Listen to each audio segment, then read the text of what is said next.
Lona umsindo abantu abasebenzisa izinkundla zokuxhumana bavuka ngawo nsuku zonke. Phela izinkundla zokuxhumana zisixhumanisa nawo wonke umuntu ngisho ngakuthiwa ukuphi emhlabeni. Yize kuthandeka lokhu kodwa ke kukhona uhlangothi olubi ku-Twitter noma ku-Facebook. I do not feel good about cyberbullying.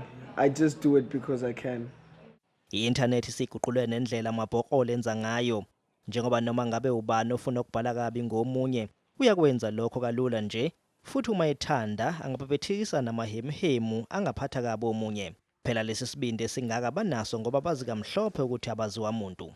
The fact that people have this bravery and this, they feel like they're so courageous over Facebook.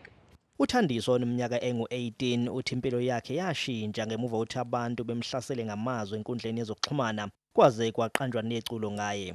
They just came about and attacked me and attacked my family, busy insulting me on pages and just threw insults everywhere.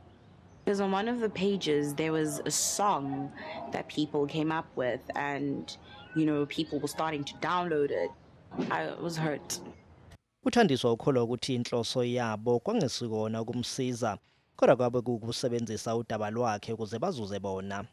When I come back into a public environment, taxi ranks or, downtown, people start singing at me and, mocking me. Kanti-ke kulabo abasebenzisa izinkundla zokuxhumana budedengu bazifunela udumo nje nokubona imibhalo yabo ihamba phambili kuzona izinkundla zokuxhumana. Ochwepheshe bathi noma ngabe ubani osebenzisa izinkundla zokuxhumana angahlukumezeka kalula nje. Kodwa-ke bathi kubalulekile ukwazi nomthetho olawula zona izinkundla zokuxhumana.